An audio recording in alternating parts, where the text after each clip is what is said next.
Magandang araw, Sir Roel here. I would like to say something about what happened in past few weeks, especially kasisimula pa lamang po ng panibagong academic year. You see, uh, 2 weeks, 2 weeks ago, nakakalungkot na sunod-sunod na trahedya yung nangyari. Meron yung naganap doon sa Victoria Tarlac na 6 years old na babaeng estudyante nagsamantalahan, pinatay. No? Sa isang lugar naman sa Cavite, meron ding nangyari na insidente ng pananaksak ng isa ring estudyante. At ang isa pa sa mga latest, yun ang nangyari, 3 estudyante ang namatay at mga 20 ang sugatan sa nangyaring pamamaril sa isang eskwelahan sa Leyte. Bilang isang guro, napapaisip talaga ako.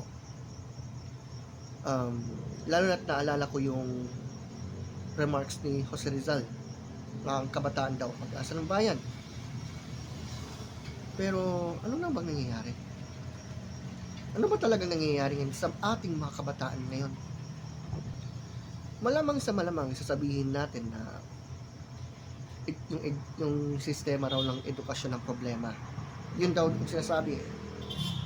Actually, let's admit it, wala namang perfectong sistema naman, no? Pero kung susuriin po kasi nating mabuti, may mas malalim pa pong ugat ng problema ng tinutukoy natin. And we're not talking about the crisis in education of some sort.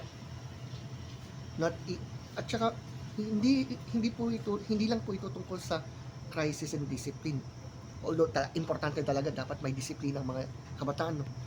But we are talking about the crisis of morality, worldview, and even truth. Kasi there are many who says, gawin mo kung anong nagpapasaya sa'yo. Ikaw ang magde-decide kung anong tama at mali. There's no absolute truth.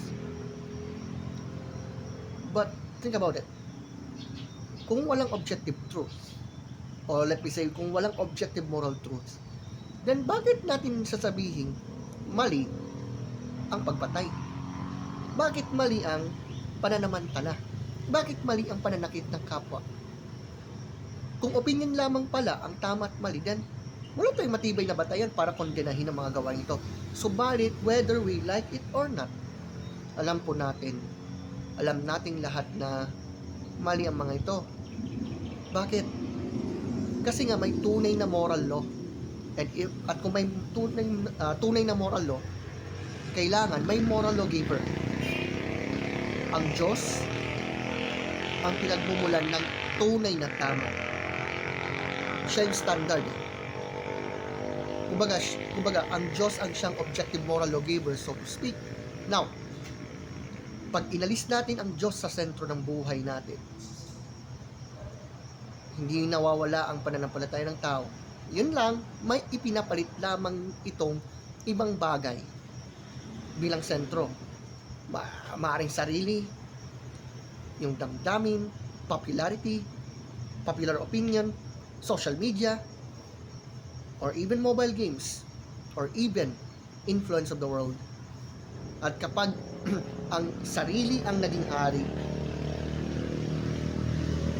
nagsisimulang masira ang moral compass ng tao. That's why Jesus said in John 14 verse 6, I am the way and the truth and the life.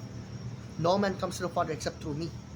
Pansinin, hindi sinabi ng ating Panginoon na siya ay isang katotohanan lamang. Ang sabi niya, ako ang katotohanan. Siya ang katotohanan. Sa ating panahon ngayon, na maraming nagsasabing wala raw absolute truth, ipinapaalala ni Kristo Jesus na may katotohanan pa rin. At ito'y hindi lamang konsepto, kundi kay Kristo Jesus.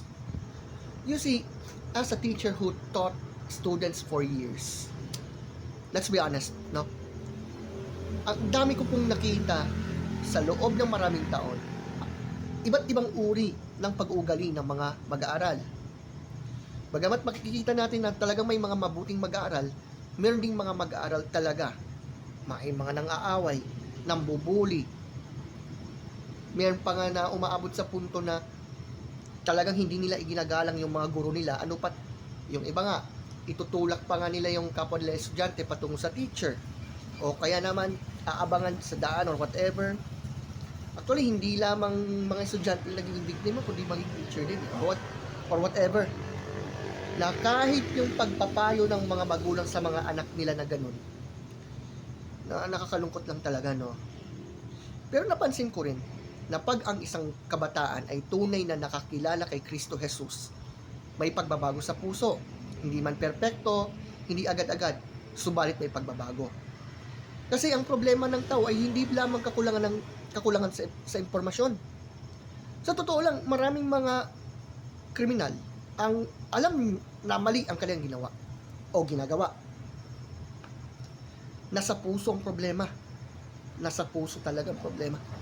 Yun ang dahilan kung bakit ang hindi sapat yung edukasyon lang. Okay, ang dami na nating alam academically. Ang dami nating alam batay sa mga binabasa natin. Ang dami nating alam based on what we have learned for a while. But we need transformation as well. Hindi lamang impormasyon. Take note, mahalaga ang impormasyon. Pero mawawala ng sense kung hindi po ito magre-reflect sa puso ng tao, especially sa mga nagsasabing they know God, they know the Bible, they read the Bible or whatever. Diba? Kailangan natin ng transformation. Kailangan natin ng pagbabago ng puso. At tanging ang ating Panginoong Jesus lamang ang may kakayahang magbago ng puso ng tao. Sabi nga ng ating Diyos sa Ezekiel 36 verse 26, bibigyan ko kayo ng bagong puso at lalagyan ko kayo ng bagong espiritu. Malinaw yan. Kaya mga kapatid, lalo sa mga kabatang nakikinig sa akin, hindi natin mababago ang buong bansa sa isang araw, totoo.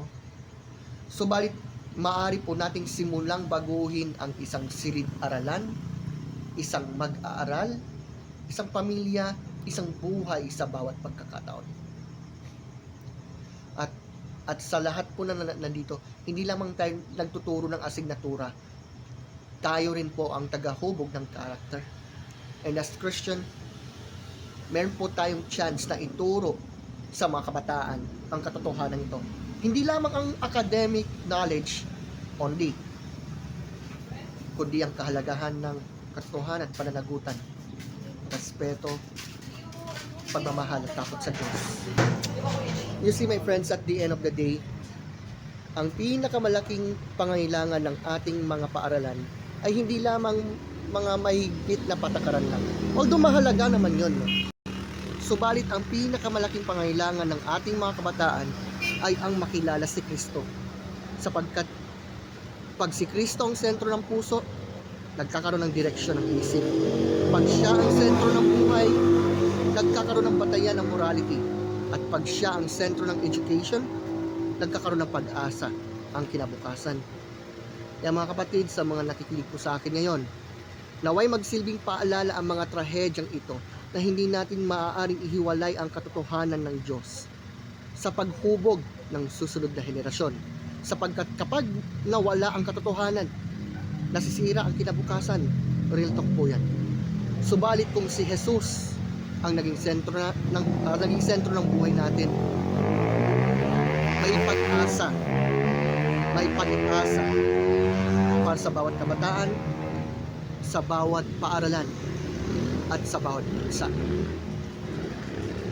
Sa Diyos ang papuri. Maraming salamat.